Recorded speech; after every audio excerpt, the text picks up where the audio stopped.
あなたは、例えば10年前の自分の写真を見て、うわー、なんでこんな服着てたんだろうって、赤面しちゃうことありませんか？ありますね。クローゼットの奥に封印したい過去、誰にでも一つや二つはありますよ。ですよね。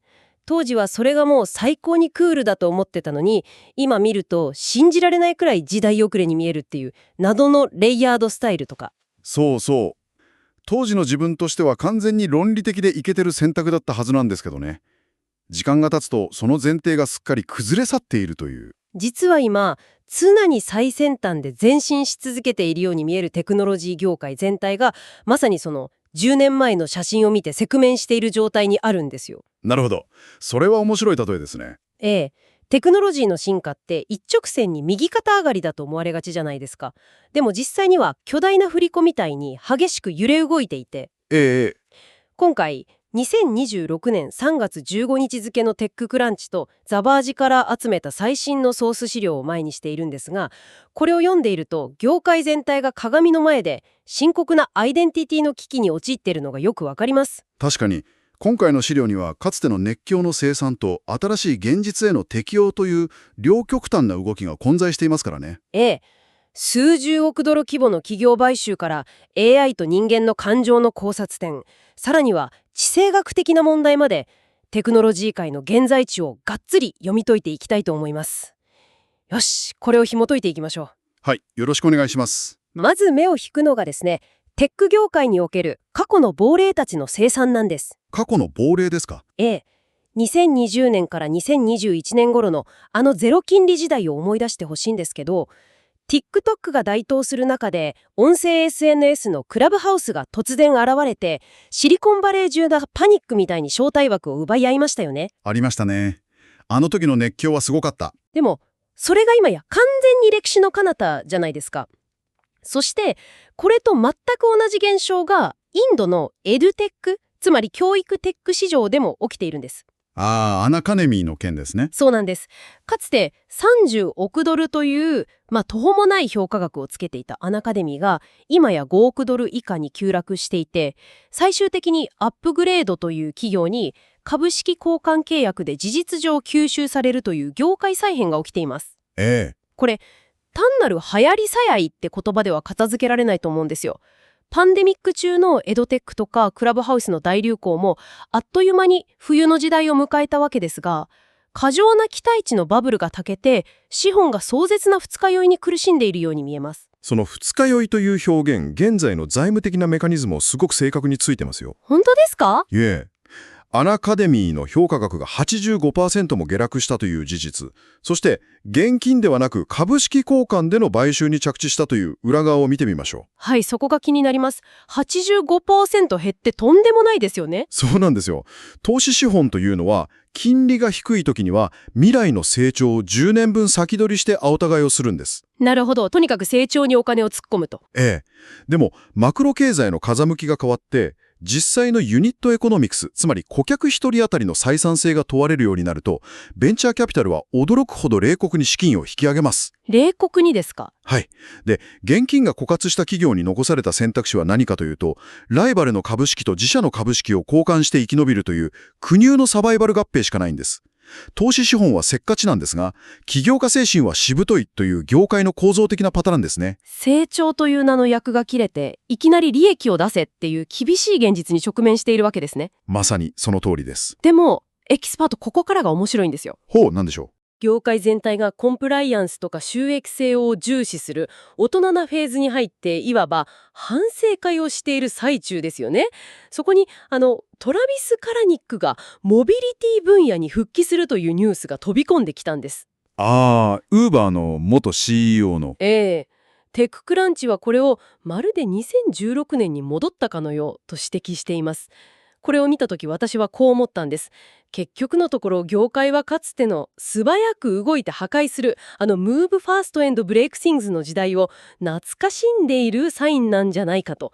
単なる創業者のリサイクルサイクルなんですかね。ここで非常に興味深いのはですね、それは少し感情的に捉えすぎかもしれないということです。そうなんですか？ノスタルジーじゃない？彼らが求めているのはアドレナリンではなく、純粋にベンチャーキャピタルのファンド構造が要求する数学的リターンなんですよ。数学的なリターン。そうです。コンプライアンスを重視して、堅実に年利 10% を貸せる企業ももちろん素晴らしいです。でも、それらの企業はベンチャーファンドに100倍のリターンをもたらしません。なるほど。ファンドの仕組み上、特大のホームランが必要だと。その通りです。ファンド全体を牽引するようなメガヒットを生み出すには、規制のグレーゾーンに突っ込んで市場の前提をひっくり返すような非対称なリスクを取れる人間が必要なんです。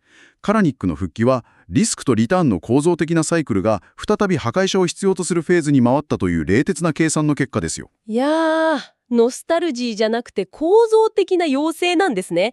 だとしたら、消費者向けアプリの死骸があちこちに転がっている一方で、今最も確実で巨大なリターンを狙える本命の資金がどこに向かっているのかという次のトピックにも納得がいきます。ええ、莫大な資金の行方ですね。ここからが本当に面白いところなんですけど、今、資金は企業向けセキュリティの巨大化とハードウェアの堅実な成熟に向かっています。なんと、Google が過去最大規模となる320億ドルという天文学的な金額で Wiz を買収しようとしているんです。320億ドル、凄まじい規模のディールですね。インデックスベンチャーズのシャルドゥル・シャーもこの巨大な動きについて解説していますが、本当に桁違いです。一方で、私たち消費者の手元にある製品はどうなっているかというと、はい。Apple の新しい MacBook Neo。これが最も手頃な価格であると同時に、iFixit によれば、過去約14年間で最も修理しやすい MacBook だと評価されています。修理しやすさですか？さらにサムスンは 249.99 ドルの Galaxy Buds 4 Pro を発表しました。デュアルアンプ搭載のハイファイサウンドとか、新しいブレードデザイン、ノイズキャンセリングの向上など、着実な進化はしていますが、過去モデルからの大きな飛躍はないんです。しかも、最大の機能を引き出せるのは Galaxy スマートフォンユーザーだけ。なるほど。ここでちょっと反論というか、プッシュバックしたいんですけど、クラウドセキュリティには320億ドルという天文学的な金額が動いているのに、消費者側の最大のイノベーションは MacBook がようやく修理しやすくなったことと、Galaxy イヤホンの着実なアップデートですか？で、コントラストが強いですね。巨大テック企業は消費者に対しては保守的になりすぎているのではないでしょうか。これを全体像と結びつけるとですね、見え方が少し変わってきます。まず、企業向けインフラ、つまり Wiz になぜ巨大な賭けが必要なフェーズなのか。なぜですか？ AI の普及でデータ量が爆発し、企業インフラの脆弱性がそのまま致命傷になる現在、クラウドセキュリティはもはや単なるツールではなく、国家の国境警備システムのようなものなんです。だからこその320億ドルです。なるほど。生き残るためのインフラへの巨額のベッドなんですね。一方で消費者向けハードウェアはどうでしょうか。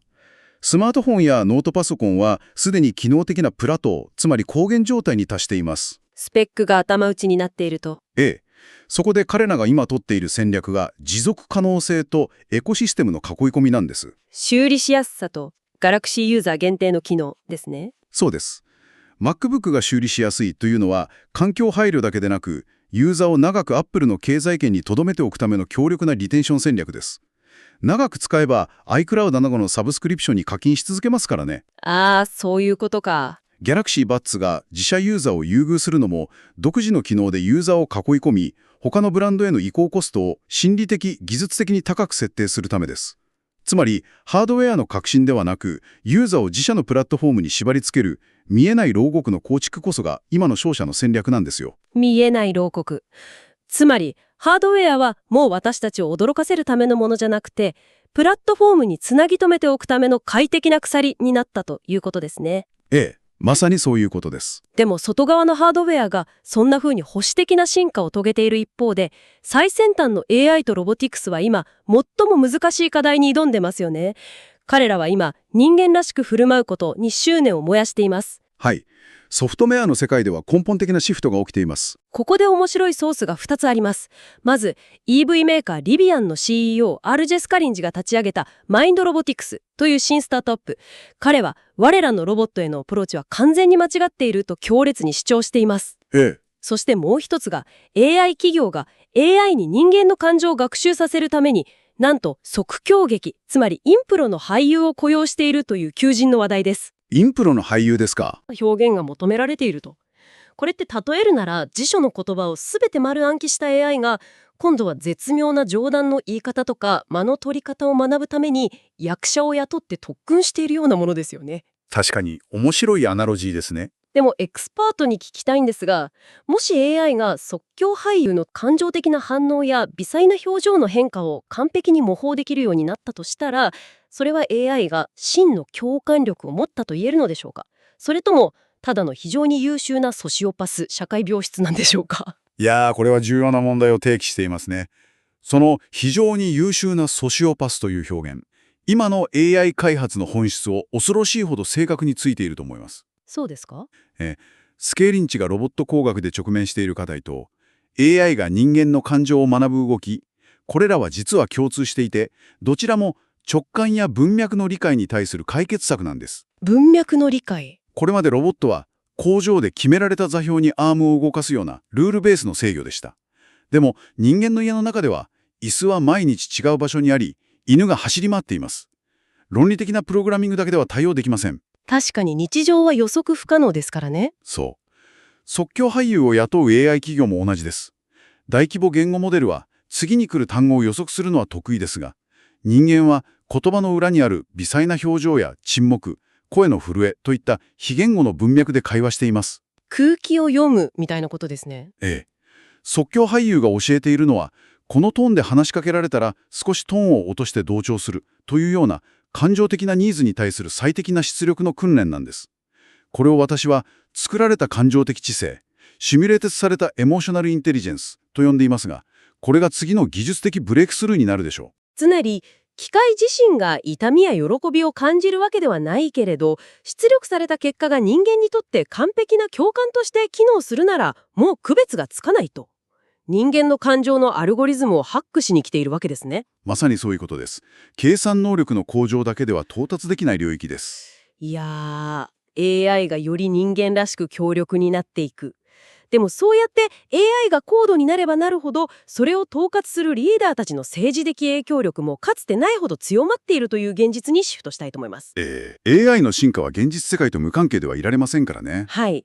ソースの一つにホワイトハウスの AI および暗号資産座、つまり責任者であるデイビッド・サックスがポッドキャストオールインで語った警告があります。はい。私たちは特定の政治的立場を取るわけではありませんが、彼が番組内で主張した内容をそのままお伝えすると、彼はトランプ政権に対しイランでの戦争から手を引くべきであり、出口戦略を見つける必要があると主張しています。なるほど。彼が特に懸念しているのは中東の石油やガスインフラが破壊されることだそうです。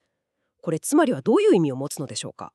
テック業界のリーダーが直接的に世界のエネルギーや地政学的な紛争に介入し発言する時代になったということですよね。そうですね。この事実はシリコンバレーの技術的リーダーシップとワシントンの外交政策やエネルギー問題の境界線が完全に曖昧になっていることを客観的に示しています。境界線が曖昧に。特定の政策の良し悪しは別として、どれほど高度な AI モデルを開発しても、それを稼働させるデータセンターの電力が断たれればただの箱です。エネルギー安全保障がそのまま AI 覇権の維持に直結しているんですよ。サーバーの電源が落ちるという物理的な制約が彼らを地政学に向かわせていると。なんだか地球規模のインフラとか感情のハックとかテクノロジーが巨大すぎて息が詰まってきませんか？確かに少し重い話題が続きましたね。だからこそ重い話題の口直しとしてこのソースを紹介したいんです。リスナーのエヌゴルスキーさんから推薦があったメキシコシティ出身の兄弟ラウルとパウリーナによる音楽のグループソトマイオのニューアルバムわびさびです。ザ・バージでも2026年で最も楽しいレコードと絶賛されていましたね。そうなんです。 AI にはまだ真似できない純粋な人間の創造性の爆発ですよ。巨大なテック企業が何十億ドルもかけて世界を計算可能にしようとしている中で、生身の人間が直感で作る音楽の楽しさ、この対比が素晴らしいなと。非常に美しい対比ですね。世界規模の機器やテクノロジーの進化が渦巻く中でも、人間による生のアートが力強く存在し続けることの価値を感じます。右派や左派といった政治的な視点、あるいは AI の効率性といったものとは対極にある人間の本質的な部分ですね。さて本日の深掘りの旅を振り返ってみましょう。エドテックの崩壊やクラブハウスの亡霊から始まり、Google の32億ドルのメガディールと保守化するハードウェア、そして即興俳優から感情を学ぶ AI と地政学に言及する AI リーダーまで駆け抜けました。本当に幅広いトピックでしたが、全て現在地を映す鏡でしたね。ええ。そしてあなたに忘れてほしくないのは、修理可能な MacBook であれ、感情を学習する AI であれ、これら全てのテクノロジートレンドの背後には人間、つまりあなた自身がいるということです。あなたの日常や仕事と確実につながっているんです。その通りですね。最後に、あなたに一つ挑発的な問いを投げかけたいと思います。ほう。もし将来、AI が人間の本物の感情や即興のユーモアを完璧に模倣できるようになったとしたら、私たちは外名誉の音楽のような生の人間が作る不完全さ、つまりわびさびにより高い価値を見出すようになるのでしょうか。なるほど。もうとどめなくなる日が来るのでしょうか。次に AI と接するとき、少しだけこの問いを探求してみてください。よし、本日はここまでですね。はい、ありがとうございました。また次回お会いしましょう。